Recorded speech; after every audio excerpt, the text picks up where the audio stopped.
Hello everybody. How you doing? Hope everybody's fine. Everybody's doing okay. Everybody's staying safe. This your brother Will coming back with another discussion. And this one will be entitled Father Yah finds ways to get you back and got your back. Yes. The Most High, He finds ways to get you back. But He got your back. The reason why I came up with this lesson is because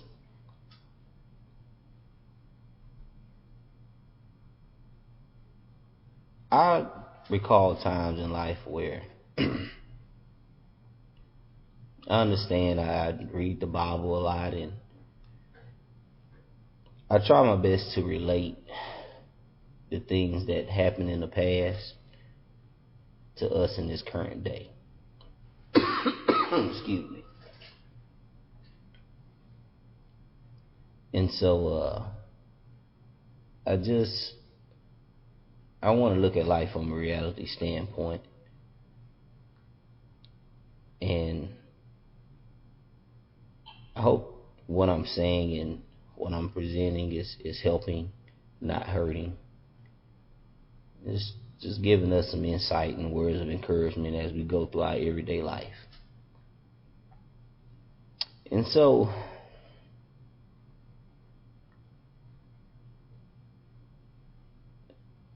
sometimes the Most High, He gets us back. See, our Father and I in heaven, He loves us. And He wants the best for us, but it's a serious situation when He have to let us know that He's real and He's not to be played with, that He mean what He's saying. It's in our best interest to follow through with His instructions. And so I was just doing a little reading and decided, hey, let me do a little reading the Old Testament and see what's going on here. And Judah crossed my mind, and some of the things that happened to him, but God had to kind of deal with him and his family. Family is important. So as we read Genesis 38, starting at Genesis 38, and there's only one chapter, I'm going to try my best to zip through this. Genesis 38 is only 30 verses, and I'm not going to read them. I'm just might read one or two. I'll just kind of talk through it. We see that Judah decided he want to get up and be on his own. So Judah in Genesis 38, 1 through 5, he gets up, he leaves his family, and he run into a woman, a Canaanite woman. Her name was Shua, and he married her, and they had 3 sons, Onan, and Shelah. And in verse 6, we see that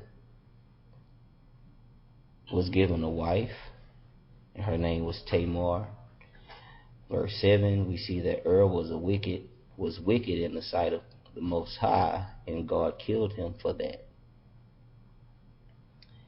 And after that,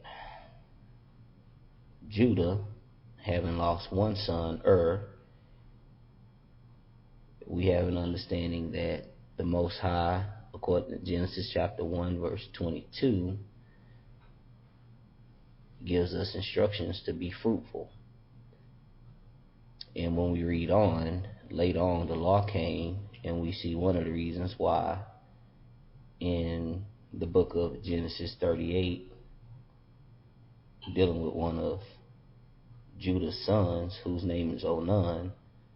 Onan had the responsibility of taking Tamar, his widowed sister-in-law, marrying her, and he was supposed to produce more children with her. Well, Onan did not follow the instructions of his father. And backup scripture to this real life situation where Onan and Tamar were supposed to wed each other and produce a bloodline for the fallen would be Deuteronomy chapter 25, verse 5 and 6. And we see here the Most High is serious about family and the bloodline. And so Onan did not do his husband duties as a man to her, and that was something that displeased the Lord. And according to verse 10 of Genesis 38, the Lord killed Onan also.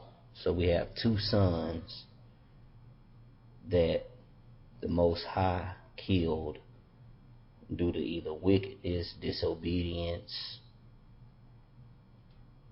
self-righteousness, whatever the case may be, that Judah's first son, was called wicked. Then whatever he did to be recognized as wicked, then that was something that the Most High didn't like. And then another thing we can take from this is when a man have a responsibility as a man to a woman and he don't perform his responsibilities and his duties to her, that's also something that's displeasing in the sight of the Most High. And now we see here 2 sons died in the presence of Tamar. So in verse 11, we see we understand that Shelah was the 3rd son, but he was young. And Judah told Tamar to remain a widow and go back to her father's house. Well, some time went by and Shelah wasn't so young anymore. So at some point in time, Judah, in verse 12, and there's a couple of things to take from verse 12, and it will go back to some lessons I've done before. And we see something here in verse 12. It's a few things to unpack here. Let me read verse 12, and it says, in the process of time, the daughter of Shua, Judah's wife, died, and Judah was comforted and went up to his sheep shearers at Timnah, he and his friend Hiram the Dulamite. And it was told Tamar, saying, look, your father-in-law is going up to Timnah to shear his sheep. So she took off her widow's garment, covered herself with a veil, and wrapped herself, and sat in an open place which was on the way to Timnah. For she saw that Shelah was grown, and she was not given to him as a wife. This is why it's very important to keep your word. See, we see the 2 sons, and I can understand Judah's concern to a certain degree. He should have kept his word, but he lost 2 sons. And now you have another son who you were supposed to take and train and teach him how to be a man to a woman, how to love that woman, how to have children. You can't say that he wasn't ready to be a man to her, because if you actually read verse 12, you see something about Judah that I'm going to give, words of encouragement for us as men. Judah lost his wife, and we understand that's a bereavement process. But you look at some of the things Judah did. Judah got a wife. Judah had children. And it seems here that Judah had a business too. And part of the business was having not only a friend, but family. So just as good as he had a friend by the name of Hiram, the Adullamite,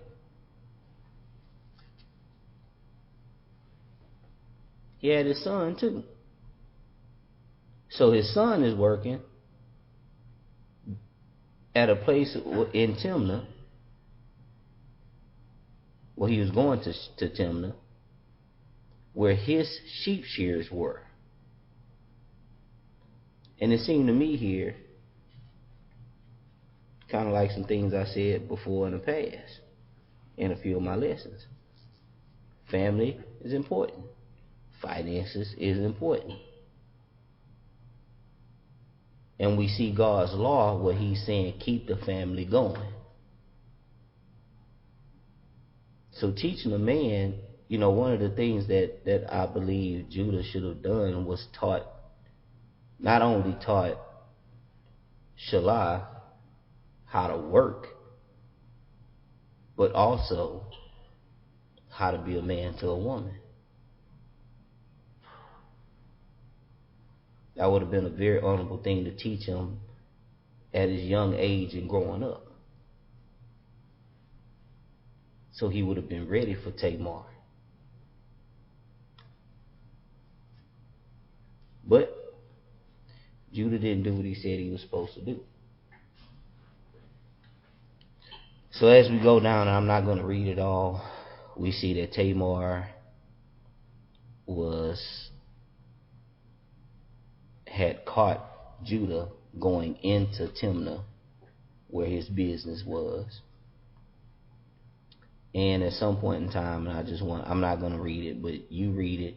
Basically, if you read from Genesis chapter 38, verse 14,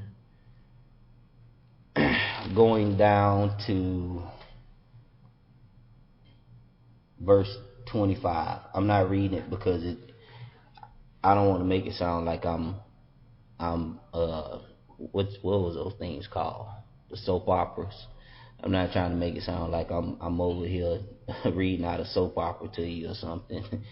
And I don't even want to explain it. You will see some things that happen where Judah, he did something he shouldn't have done, and this is one of them things where I'm telling you, and I know it sounds weird that God will get you back, but he got you back too. Because something transpired. It was some things transpired where before he went into Timnah, he ended up making Tamar pregnant. Now, I'm not talking down on Judah. It's just he didn't have a wife. His wife died, which is words of encouragement now. And I don't really want to speak in terms of like I know what I'm talking about. I don't know this from experience, but I can only imagine the pain that a man go through when he loses his wife due to death. I'm saying this is with an humble heart and with all love in my heart. Yes, you have to go through your bereavement process. But if you know you have sexual urges that you cannot control, you don't have to sit there and just suffer. The Most High can bless you with another wife that can love you, if that's something that you decide to do. That's if you can control yourself, then hey, you can live the rest of your life the way you want. If you can't control yourself, then it would be a good idea to get married and find someone that you can love and that loves you. So here we go. Judah ended up getting Tamar pregnant. And if you read on down to Genesis 38, verse 26, you see Judah repented for what he done. He acknowledged what he did and he repented of it. And just know, he got your back. Judah lost 2 sons. And the same woman that he got pregnant, which really he should have gave that woman to his youngest son, who was grown at this time. She ended up having twins. The 2 sons he lost, God gave him his 2 sons back. One was named Perez and the other one was named Zerah. So, hope this is words of encouragement. Family and finances was a part of this. Teaching your children, your sons and your daughters, but more specifically teaching your sons to be a man to a woman is something you got to teach them just as much as you teach them business.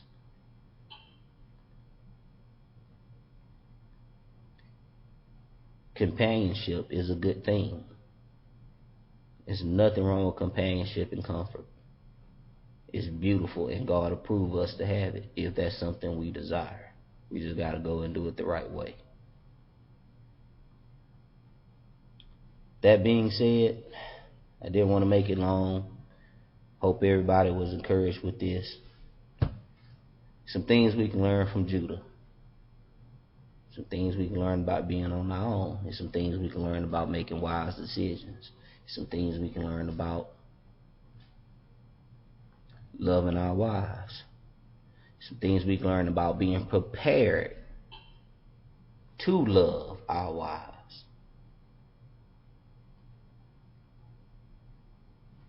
So much to learn, and there's so much in this book that can teach us.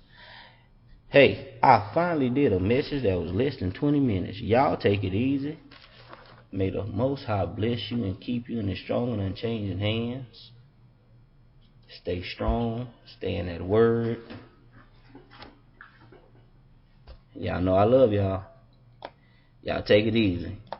Y'all be good out there. Good Lord say the same. Talk to us again about the next lesson that will be entitled something to the nature of how far is God from us? How far is Father Yah from us? It's going to be kind of interesting, y'all. And once again, I'll try and keep these lessons as short as possible. Love y'all. Bye.